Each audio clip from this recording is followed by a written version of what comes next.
24-year-old Islam Matat strikes a sad and lonely figure. And she's incredibly scared too.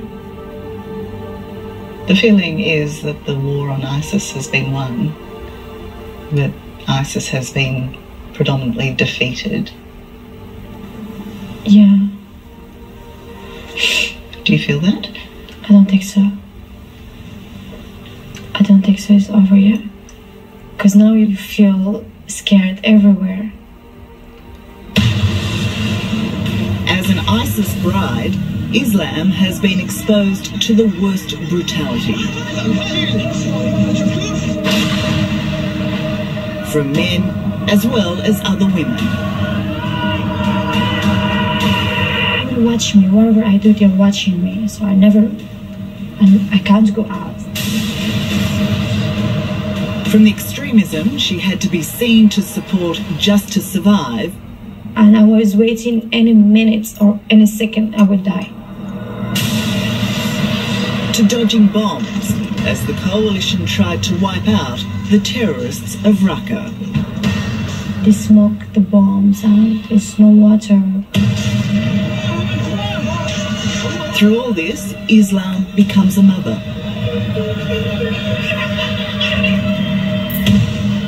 First to a son. I don't want my kids to go in this because they teach them how to kill. And then to a daughter. The child's father, until now, an unknown Australian who'd taken up the ISIS cause. What was his story, this Australian man? Why was he there? He said what he told me. He came for help, to help the Muslims. Misguided recruits or fanatical killers. The threat of the ISIS men and women who now want to come home. It doesn't take much. It takes a rental van and one true believer.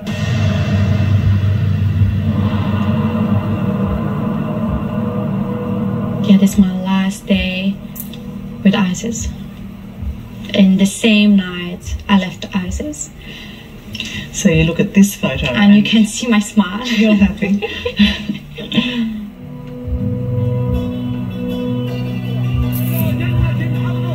How Islam Matat got here in the first place, the ISIS Caliphate capital of Raqqa in Syria, is the story of a misguided attempt at a better life. We make it fun in the beginning. Islam was a physics student in Morocco, dreaming of becoming a fashion designer, when she signed up to dating site Muslima.com, where she met businessman and British national Ahmed Khalil in 2014. Why did you feel that you needed to marry to make your dreams come true? I say, okay, if I marry, I will start, and he's in Britain too, I will start my new life. Ahmed Khalil was supposed to be Islam's passport to a more secure future. He promises a home in England, but instead, under the guise of a holiday, takes Islam on a bizarre odyssey that starts in Turkey. Unbeknownst to her, she's now on the well-worn terror highway that will take her across the border into Syria. I see too many women with kids, and they were in black. And I asked them what's happened, where we're going. They told me to Syria. When they told me Syria, I started to cry. I went to talk to my husband and tell him, Khalil, what is happening? Why you bring me here? He told me, Islam, this is my surprise. And I marry you to help you from the enemy.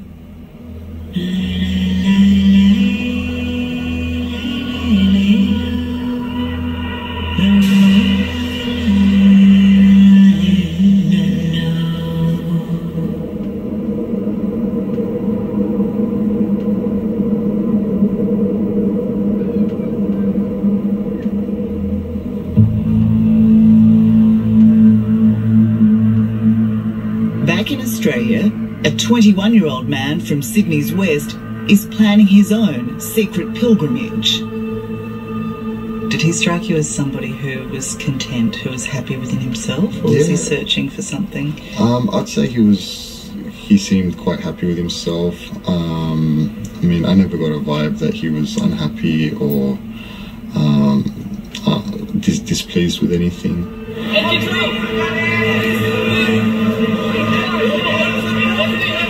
Kickboxing champion and medical student Faisal Sahib will run away to Syria and one day meet and marry Islam.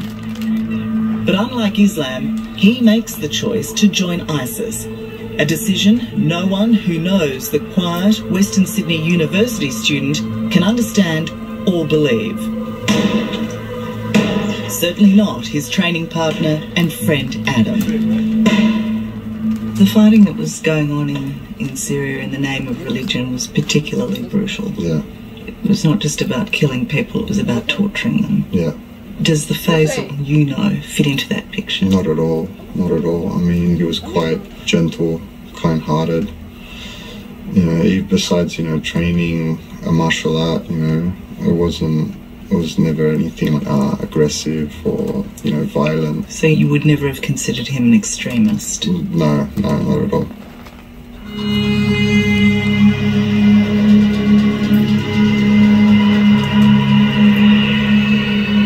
Faisal doesn't tell his family, doesn't make headlines, just slips away in 2013 to fight for ISIS, without revealing the cause of his disillusionment or what fuels his fervour. And I deliver this message to especially the people of Australia. Some 230 Australians have gone before or after Faisal, all cogs in this awful campaign of fear. We will not stop fighting, we will not put down our weapons until we reach your lands, until we take the head of every tyrant. And most are believed dead, with the remaining 100 on the run or in overseas jails. More than 40 of them have been women. Amira Karoum and Tara Nettleton, who followed their husbands to Syria and ultimately death. Others whose whereabouts are unknown. What about this woman? This one, she's Turkish Australian. Yes. Did you meet her? Yeah, I met her. Once inside Syria, Islam Matat found herself in what's known as Little Britain, rubbing shoulders with Australians and some of the most notorious female recruits from England. These girls, these sisters, you know, very talented academically back in Britain. Yeah. Why did they come to this place? What did they want? They say they want to fight. If they need the women, they will fight. So the sisters carried weapons as well? Yeah, they have weapons too. Where are they now? Maybe they're dead now. Maybe not.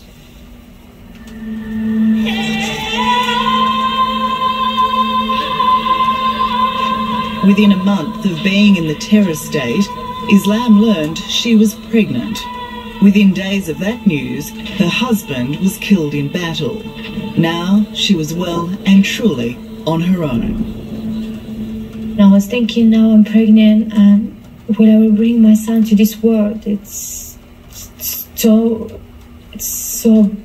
dangerous, and I was waiting any minute or any second I will die. As a woman living under ISIS, Islam was required to have the moral protection of a husband. So she married the unknown Australian jihadi, Faisal Sahib, who had somehow slipped under the authorities' radar. He was so soft. Like, when he see me cry, he cried too. What was his story, this Australian man? Why was he there? He came for help, to help the Muslims. But he told me when he came, he was shocked. And he was waiting for someone to help him. To do what? Like, to help him to come out from there.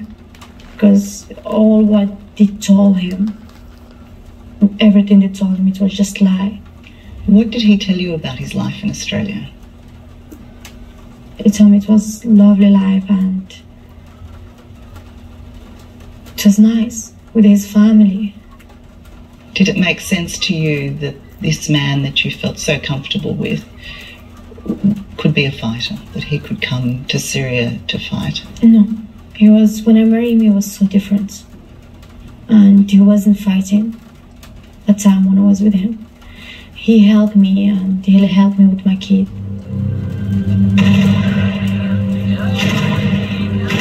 When Islam met Faisal, he was no longer on the front line.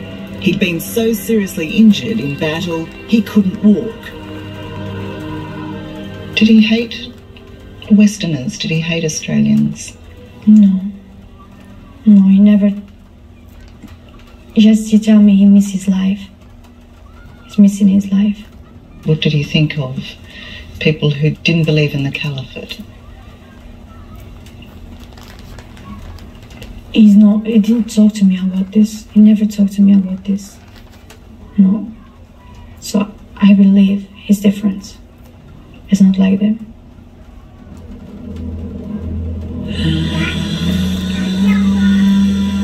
In this volatile place, Islam and Faisal had a daughter, Maria, a little sister to Islam's firstborn, Abdullah.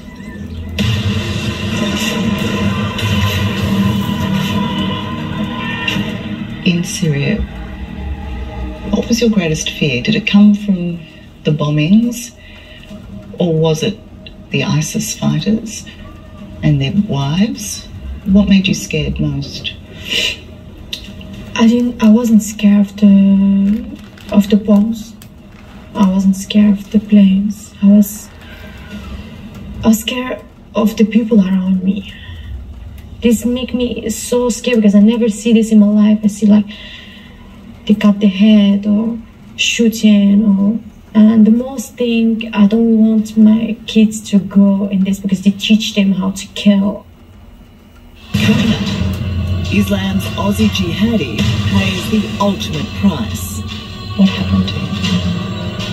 Escaping hell on earth. If we die, we die. If not, we'll have new life. And a new warning on terror. With the breakup of ISIS, you will see now, I think, some of the violence coming home. That's next on 60 Minutes.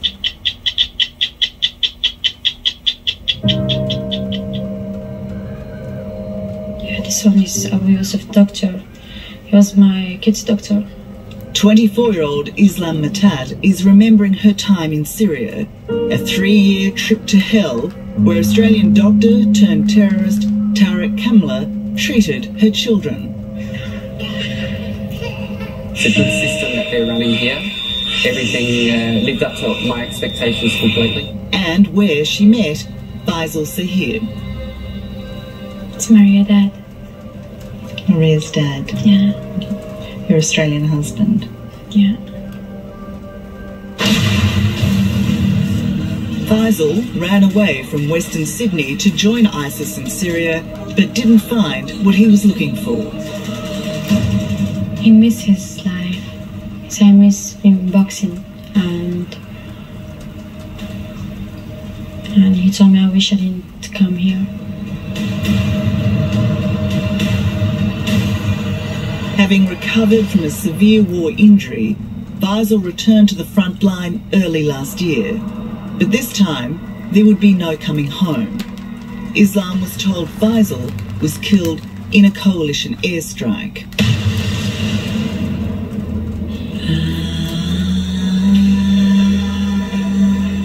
With the death of Faisal, Islam knew her only hope to escape ISIS was to get out of Raqqa. Islam's Syrian neighbours, whose trust and friendship she worked hard to win, risked their own lives to put her in contact with a people smuggler. I tell him, please, I will give you your money, what you ask for. And tonight, I don't want to sleep in the land of ISIS. Please. And he told me, listen, I don't trust your life. It's dangerous. So I tell him I don't care. If we die, we die. If not, we'll have new life. Her fraught journey was terrifying and tortuous.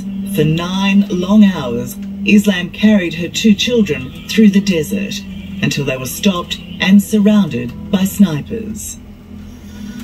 I'm shaking and I'm tired, my eyes hurting, everything is hurts, and What did you think was going to happen? I was thinking they will kill us. Islam thought she'd been caught by ISIS, not immediately aware she was now safe, delivered to the YPG. And they told us, welcome, you're what you became. So, oh my God. Really, I can't explain for what we feel.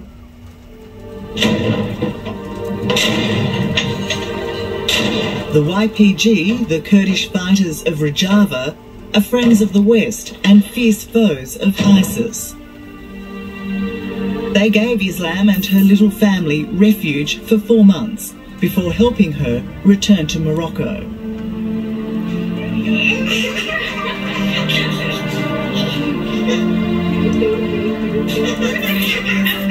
How worried are you about the rest of the community, how they might treat your children, the cubs of the caliphate, as some have described? I'm scared I don't want my kids to know what's happened. So you won't tell them about their fathers? No. Like for ISIS or anything, I don't want to tell them this story. Because maybe they will be scared and they will say my daddy was ISIS, and this will make their life bad.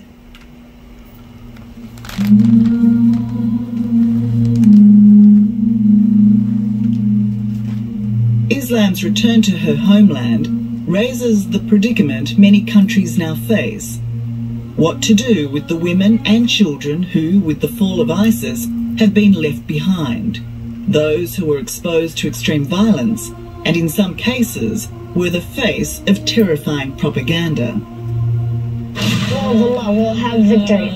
So get ready, for the fighting has just begun.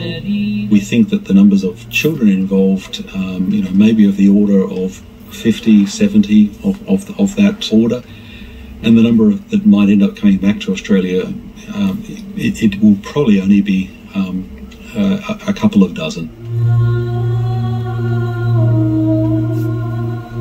Can you understand the anxiety, the polarisation of the community when you consider the example of the Sharif kids?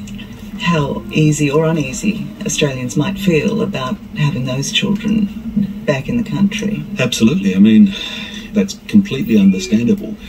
But I think we need to recognise that a moral panic response is neither appropriate nor helpful. Professor Greg Barton from Deakin University says returning families will be offered de-radicalisation and rehabilitation programs. Others will be closely watched. Some will therefore be under intense surveillance because of concerns about them. There are others for whom it's pretty clear the story checks out. They weren't involved in any, deliberately in any terror group. They were in the wrong place, the wrong time. They did stupid things. They'll be kept under some level of surveillance, but they're not a concern. How do you think the women in this scenario should be treated? I think case by case. And I've got on the record as saying if they should not be allowed back in if there's any, intelligence showing that's verified that they were involved in a terrorist action. Professor James Derdurian from Sydney University is an international security expert who, with his students, is making a documentary called Radicals. We are not going to arrest our way out of this problem. It investigates the shifting local terrorism landscape, which he warns, if not treated sensitively, may pose even greater threats. We have to be very, I think, careful about not allowing the cure to be worse than the disease. But with the breakup of ISIS and, the end of a territorial caliphate, you will see now, I think, some of the violence coming home. And what form will that take, do you think? It doesn't take much. It takes a rental van and one true believer. Islam is now free of ISIS but restricted in other ways. To do this interview, she had to leave Morocco. We weren't granted permission to visit her there. With her daughter's Australian heritage, Islam may eventually look to come here. But for now, all she can manage is one day at a time. My dream, I want normal life with my kids. This is what I want now. Are you confident that you can fulfill that dream? That you can just lead a normal life? Really, I don't know when to start now. I can't make the papers of my kids how my dream is come true.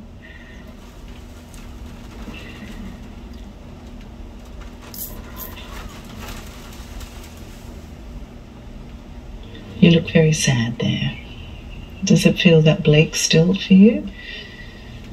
I don't know.